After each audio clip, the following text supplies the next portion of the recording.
Merci, messieurs les journalistes. Si nous nous présentons devant vous en ces jours, c'est dans l'objectif de faire une mise au point sur ce qui se passe dans les réseaux sociaux.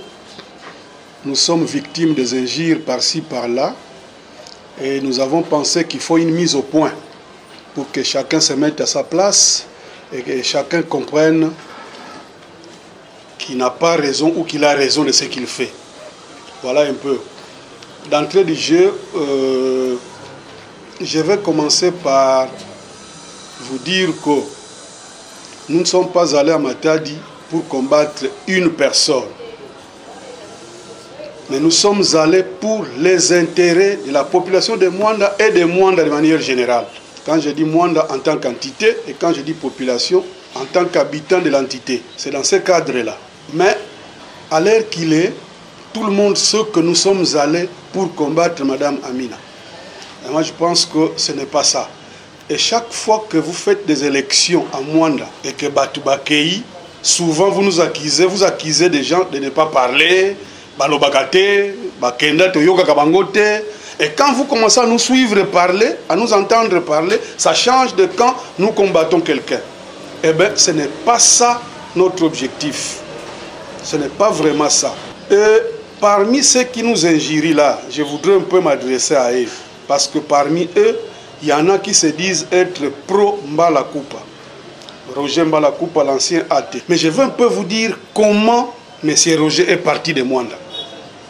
Parce qu'après la marche pacifique ou la marche spontanée de l'association Jeunesse Responsable lors de la mort de notre ami Gétou le boulanger, M. Mbala était revenu à Mwanda. Tout le monde reconnaît. Mais quelle est la goutte qui a fait déborder les vases? C'est Madame Amina qui combattait M. Roger Mbala Kupa.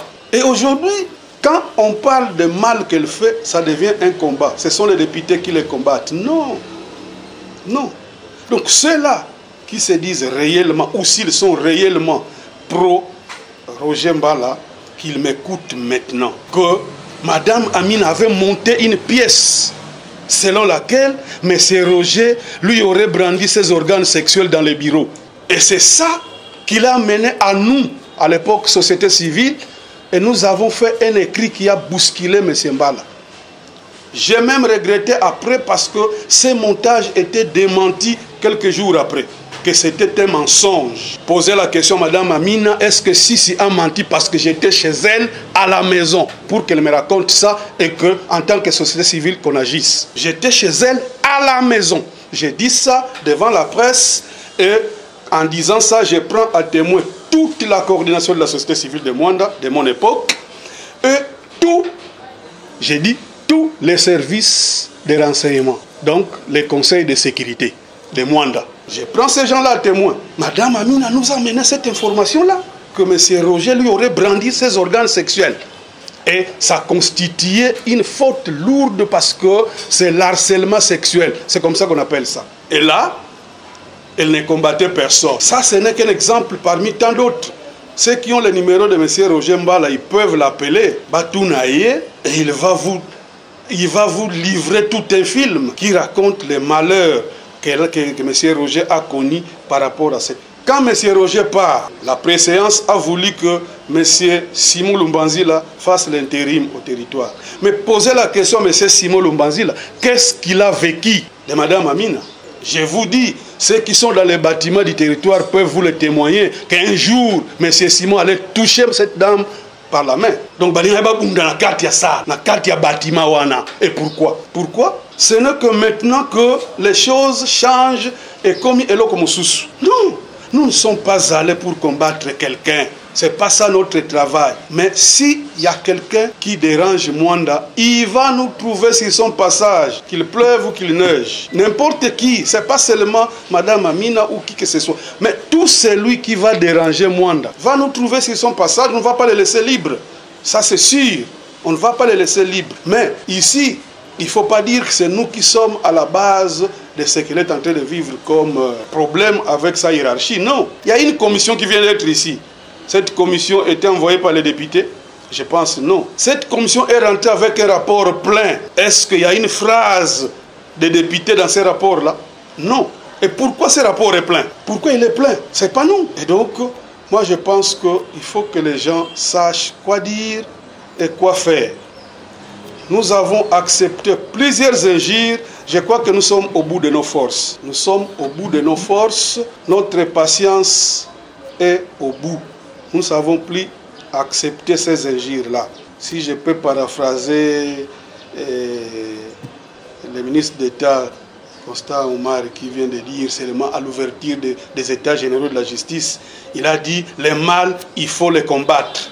Et il a ajouté que combattre le mal par une direction normale. Parce que si vous avez une plaie que vous y mettez du sucre, malgré la douceur du sucre, la plaie ne sera pas cicatrisée. Il faut un produit approprié. Et donc le produit approprié, c'est dénoncer ce qui est mauvais. C'est seulement ça que les députés ont fait. Mais les députés n'ont pas, je ne sais pas, un combat contre une personne. Ça non. À moins que vous, en tant que journaliste, vous circulez sur toute la cité. Si vous pouvez nous dire quelque chose dans ce sens. Parce que nous, au moins, on ne sait pas que nous sommes en train de combattre quelqu'un. Nous sommes là. Et c'est pour le travail de manière générale. Ceux qui défendent, ils sont libres. Ils n'ont pas tort.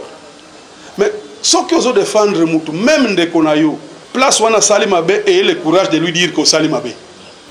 Même ceux qui ont Ndekonayo. C'est une bonne chose. Mais ne soyez pas fanatiques que même Abel Zali, vous trouvez qu'il y a du bien. Là, c'est vraiment compliqué. C'est vraiment compliqué. Donc, il faut que chacun sache que ça, c'est mon frère, mais quand il a commis une faute, j'ai dit qu'il a commis une faute. C'est très important. Et donc, je voudrais que ceux qui nous suivent là, que nous sommes au bout de nos injures, de leurs injures, pardon, et que nous sommes en train de chercher à prendre d'autres dispositions. Nous sommes en train de chercher à prendre d'autres dispositions. Nous passons plusieurs fois à la radio, à la télé, pour parler de cette histoire. Il ne faut pas que cette fois-ci soit une énième fois ou une fois de plus. Mais je voudrais que ça soit une fois avec un plus. Donc c'est différent. Une fois de plus et une fois avec un plus, c'est différent. C'est différent. Et vous, en tant que journaliste, vous devez savoir réfléchir. Vous devez savoir réfléchir.